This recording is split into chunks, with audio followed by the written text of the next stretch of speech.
ஓகேவா? நாதன் என்ற பொறியியல் மாணவர் ஒரு உருளையின் இருபுறமும் கூம்புகள் உள்ளவாறு மாதிரி ஒன்றை உருவாக்கினார். மாதிரி ஒன்றை உருவாக்குறார். ஒரு உருளை, அதனுடைய இரண்டு புறமும் கூம்புகள் உள்ளவாறு.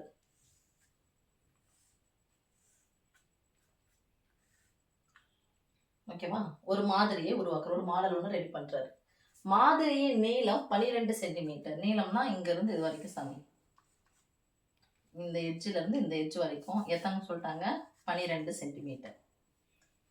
மற்றும் விட்டம், விட்டம் என்ன சொல்லுவோம்? நம்ம வட்டத்துல மையப்புள்ளியின் வழியா செல்லக்கூடிய மிகப்பெரிய நான் தான் விட்டம் சொல்லுவோம்.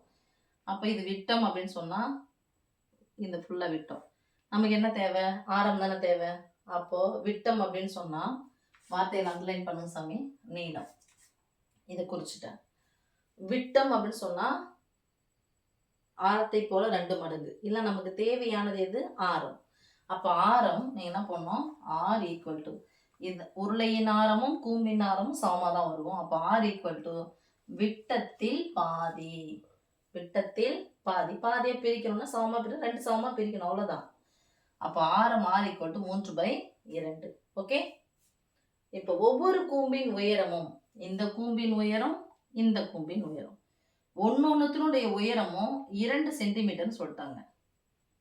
அப்ப இதோ 2 சென்டிமீட்டர், இங்க 2 சென்டிமீட்டர், மொத்தம் எத்தனை சென்டிமீட்டர் ஆயிடுச்சு? 4 சென்டிமீட்டர். கூம்பினுடைய உயரம் 2 சென்டிமீட்டர். அப்போ இந்த உயரம் நான் ஹெச்ன்னு எடுத்துக்கிட்டா, ஹெச் 2 சென்டிமீட்டர். ஓகேவா? இப்போ இது ஒரு 2 சென்டிமீட்டர், இது 1 சென்டிமீட்டர். நான் எனக்கு உருளையினுடைய உயரம் தேவை. ஏன் உருளையின் உயரம் தேவைன்னா மாதிரியின் கன அளவு கேட்குறாங்க. ஒவ்வொரு கூம்பின் உயரமும் 2 சென்டிமீட்டர் இருக்குமானால் நாதன் உருவாக்கிய மாதிரியின் கன அளவு. இப்ப கன அளவு வேணும்னா உருளையின் கன அளவும் இந்த 2 கூம்பினுடைய கன அளவும் சேர்த்தாதான் நமக்கு மாதிரியினுடைய கன அளவு கிடைக்கும். ஓகே, வெயிட் கிடைக்கும். இப்போ 2 எவ்வளவு போயிடுச்சு? 4 போயிடுச்சு. மொத்தமா நீளம் எவ்வளவு இருக்குது? 12. அப்ப மீதி இங்க 2 போயிடுச்சா, மீதி ஃபுல்லா 10 இருக்குமா? இங்க 2 போயிடுச்சா, மீதி எவ்வளவு இருக்குது? 8.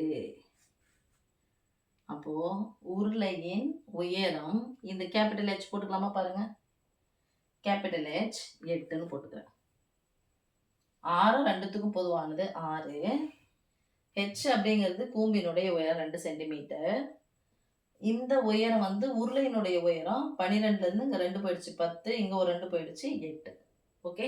இப்போ இதனுடைய மொத்த கன அளவு அப்படின்னது கூம்பின் கன அளவு, உருளையின் கன அளவு பிளஸ் எத்தனை கூம்பினுடைய கன அளவு? 2 கூம்பினுடைய கன அளவு. அப்ப என்ன பண்ண போறோம்?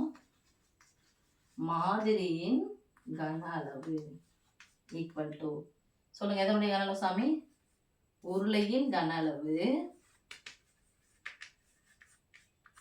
மொத்த கன அளவு சேர்க்கணும் இல்லையா? சேர்க்கணும்னா கூட்டணும். எத்தனை கூம்பு இருக்கு பாருங்க? 2 கூம்பு. 2 இன்டு கூம்பின் கன அளவு, 2 மடங்கு கூம்பின் கன அளவு. அப்போ உருளையின் கன அளவு ஃபார்ம் ஆனது πr²h. அடுக்கு எத்தனை வரணும்? கன அளவுனா 3 வரணும். அப்போ 6 2, உயரம் 1 மடங்கு. ஓகே சாமி. இந்த ஹெச்சுக்கு பதிலாக தான் நான் என்ன போட்டுக்கிறேங்க? கேபிட்டல் லெட்டர் H போட்டுக்கிறேன். பிளஸ் 2 மடங்கு கூம்பின் கன அளவு. 2 மடங்கு, மடங்கானா குறி பெருக்கல். அப்ப 2 மடங்கு கூம்பினுடைய கன அளவு என்னது? உருளையின் கன அளவு தான் கூம்பினுடைய கன அளவே கிடைக்கும். அப்போ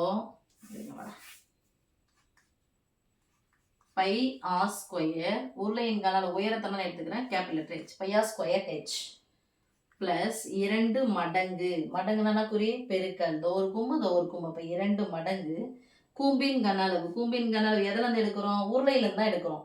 உருளையின் கன அளவை போல் 1/3 பங்கு. உருளையின் கன அளவில் 1/3 பங்கு. அப்ப 1/3 பங்குன்றது அப்படிதான் எடுக்கணும். கணக்குல சொன்னீங்கன்னா 1/3, தமிழ்ல படிச்சீங்கன்னா 1/3 பங்கு. எதுல? உருளையின் கன அளவு. உருளையின் கன அளவு இந்த உயரத்தை நான் ஹெச்னு எடுத்துறேன். இதுக்கு தனியா உயரம் கொடுத்துனா நான் இந்த அச்சு போட்டுக்கிறேன். கண்டிப்பா என்ன எழுதணும்னா கன அலகுகள்னு எழுதணும். இப்ப இங்க என்ன இருக்கு பாரு சாமி? பிளஸ் பெருக்கல் இருந்துச்சுன்னா இது எல்லாத்துக்கும் இங்க சொந்தம்னு வச்சுக்கலாம். அப்ப பிளஸ் இருக்குன்னா பொதுவா எதனா இருந்தா பார்த்தா வெளியே எடுத்துடலாமா? ஆரம் 2த்துக்கும் சொந்தம், பொதுவா வெளியே எடுக்கலாம். வேற என்ன இருக்கு? பை. இங்க ஆர் ஸ்கொயர். வேற எதுவும் இல்லை. இங்கே ஹெச் இருக்கு, இங்கே ஹெச் இருக்கு, வேற ஹெச். ஸோ பொதுவாக எடுத்தா என்ன குறிப்போம்னா ப்ராக்கெட். பொதுவாக எடுத்தா ப்ராக்கெட். எப்போ நான் பொதுவாக எடுக்கணும் அப்போ என்ன பண்ணோம், கேன்சல் பண்ணும். பையா ஸ்கொயர் கேன்சல், இந்த பையா ஸ்கொயர் கேன்சல். மீதி என்ன இருக்கு, ஹெச் ப்ளஸ் இப்போ பாருங்க ஒரு முழு எண் ஒரு பின்ன நடுவில் பெருக்கல் இருக்கு. குறுக்கு கேன்சல் பண்ணுவோம், நேராக பெருக்கிறேன். ஓ 2 2/3. இங்கே வெறும் என்ன மட்டும் இருக்கு, ஹெச் மட்டும் இருக்கு. ஓகே சாமி.